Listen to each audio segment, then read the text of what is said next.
Okay. So we continue our weekly Bible study for the three scholars here, scholars of the Bible. Very good memory. Yeah. Good. So this is our last topic regarding the law and the prophets. That's chapter 5, verse 17 to 20. 17 and 18, that's what we were discussing. Do you remember what 17 and 18? Do not think that I have come to abolish the The law. She didn't remember. She just read it off. Do not think about the law. And then, what else?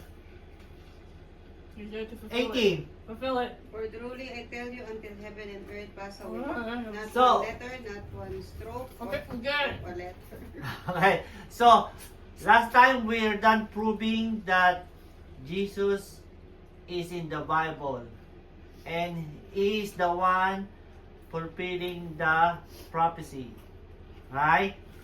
We know from the beginning that it proves that Jesus was there in the Bible until he comes, until he dies.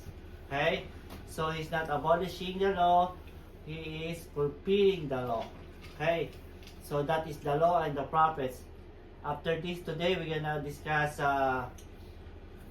chapter 19 and 20. But before that, Chapter 19 and 20.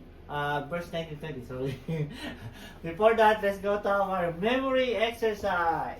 Are you ready, guys? Oh, no. Okay. Jesus is the man of sorrow. Lamentation. Lamentation. Jesus is divine pattern. Daniel. Daniel. Jeremiah. Jesus is the stone cut from the mountain with a hand. Daniel. That's Oh, I knew it. Nebuchadnezzar. It tells where Jesus will be born. Hosea. Micah. Jesus is the child out of Egypt. Hosea. Amos. Ah! Jesus is the judge of the nation. Jonah. Amos. Hey, you didn't give us a chance. Picture of Jesus went to pagan nation 3 days and 3 nights. Jonah. Jonah. Tumama din. So, yun naman. Couple points. How many years did Jesus live as an ordinary man? I'm sorry. 33. 40. 39. 33. As an ordinary man. 33. 39. 33. 30 years. No, the first time. So, he was ordinary from 1 year old to 30 years. He's not showing anything extraordinary. He's not ordinary. How many years Three. was Jesus' ministry? Hey. 3. Kaya pala 33. Yeah. How old Jesus when he was crucified? 33. 33. Where's the dog? Approximately 33. I knew Right? that. Jesus performed other contractions to the law of men. Remember when we discussed that he was like a different approach. He sounds like he's got a new generation, a new law. What are those contradictions he performed? Wait, contradiction or contraction? Give contradiction mo tayo. What? Give 5 examples. Hint. Yung kumuha siya ng sa Sabat. Yung Yup. kinakain niya yung... Yeah, when they grab the grain, that's context of work. What was that? Remember the apostle when they go to the church? Pinagaling They were niya. hungry, so they Pinagaling grab niya yung grain on the pilay. way, and they eat. And then the Pharisees said, "It's Sabbath. Sabbath is supposed to be a non-work. Harvesting is work." Okay, that's one. There's Pinagaling more. niya yung hindi makatayo. Sabat. Healing. Yeah. That The one. donkey one. Huh? I don't remember. Ano, alala? Dalawa na alala? The donkey one. Donkey? I don't know. Well, I still don't get it. Okay, let's see. Eating with women and sinners is Oh! tax collector, right? Yeah. So that's against the law, but he did it. So Pharisee is upset. sorcery. That's what healing. That's what I'm saying. He heals that man, layman, or something possessed with the evil spirit. Sorcery as against the law. Let the disciples eat the grain on Sabbath. And, cure the lame on Sabbath day. That's what Mama said pala yun. Okay. So, nare-record niyo na? Meron pa? Kaya ba yan? Say harsh words to the Pharisees and scribes. Sabi niya, woe to you, Pharisees, right? Okay. Next. In the Old Testament, how many precise prophecies containing Jesus Christ? 300. 3? No. 300. No. There's 700. lots of prophecies. 308. Huh? 308? Wait, 200. 200? 700. 333 prophecies. I'm going to this. You guys stop. No. No. Yeah. What is 8. 180,000? Hey! I Huh? don't know. What is that? We What? discussed that, right? Yeah, it was the 8 thing. The guy, he calculated Yeah. probably of a normal man. Yeah. Doing like 8 of the prophecies, So, and that was like Yeah, the thing. correct. I was saying.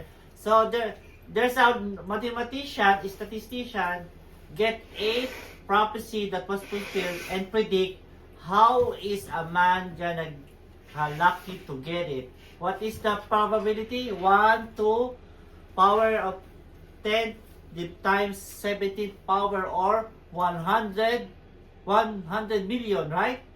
100 billion times. No. Billion, 100 billion, or Not trillion, billion. Yeah, there you go. 100 trillion times. So what's the illustration?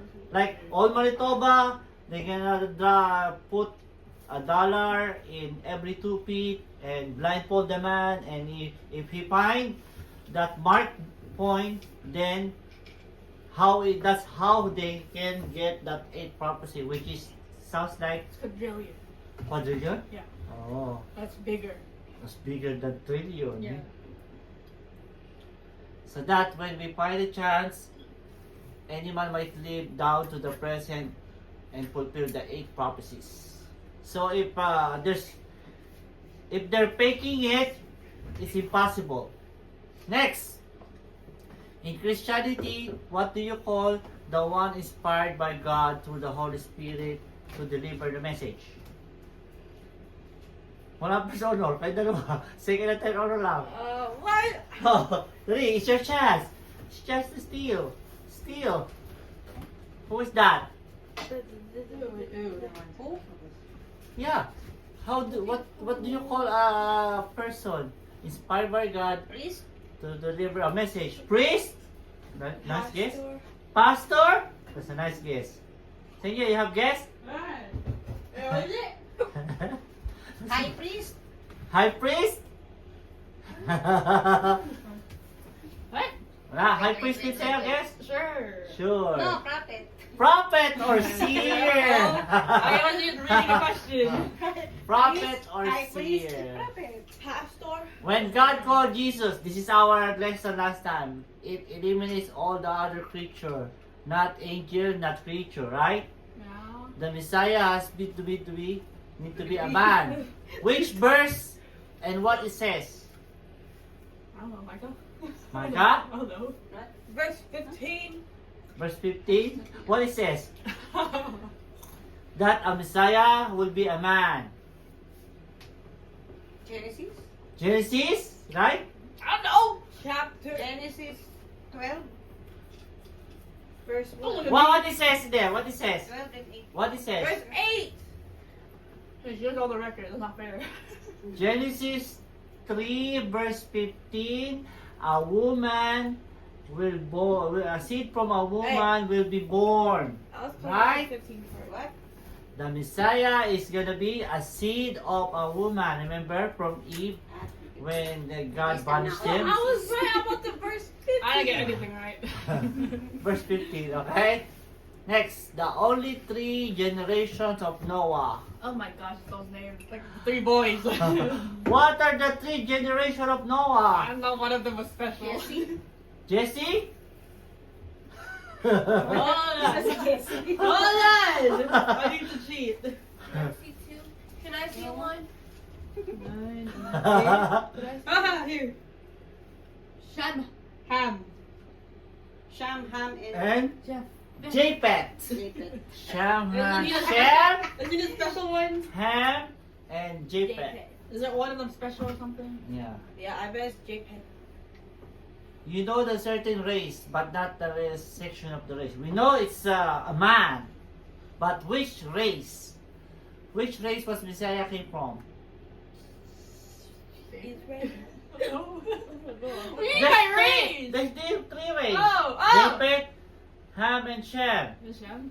Shem, Japheth. Ham, Ham. the section. Ah, Yeah. you're So, do you know, like when Joseph, they were like selling him as a slave, right? Yeah. Yeah. Sabi niya, Sabi niya. sabi niya, the seller said, buy this young boy. He is like